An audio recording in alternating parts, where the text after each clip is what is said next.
আজ আমি আলু ও বেসন দিয়ে খুব সুন্দর একটি সন্ধ্যার টিফিন বানাচ্ছি। প্রথমে আমি আলুগুলো এইভাবে কেটে নিয়েছি। এবারে কড়াইতে জল দিয়ে আমি আলুগুলো সিদ্ধ বসিয়ে দিচ্ছি। তাই আমি আলুগুলো কড়াইতে দিয়ে কিছুক্ষণ ঢাকা দিয়ে রাখছি। আলুগুলো সিদ্ধ হয়ে গেছে। এবার আমি আলুগুলো জল ঝরিয়ে একটি পাত্রে তুলে নেব।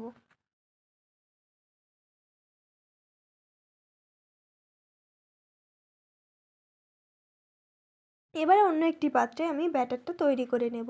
তার জন্য আমি দিয়ে দিচ্ছি পরিমাণ মতো বেসন, পরিমাণ মতো লবণ, হলুদ গুঁড়ো, লঙ্কার গুঁড়ো, জিরে গুঁড়ো, ধনে গুঁড়ো ও কালো গোলমরিচ গুঁড়ো দিয়ে আমি বেসনের সাথে প্রথমে একটু মিশিয়ে নিয়েছি। তারপর এতে অল্প অল্প করে জল দিয়ে আমি ব্যাটারটা তৈরি করে নিচ্ছি।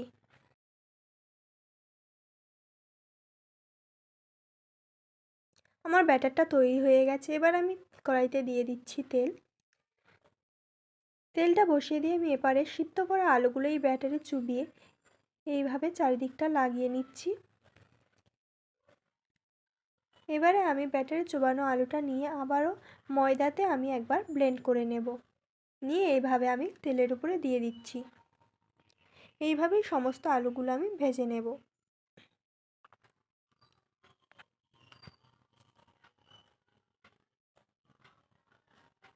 এটা ভাজা হয়ে গেছে। এবার এটা একটি পাত্রে তুলে নিচ্ছি।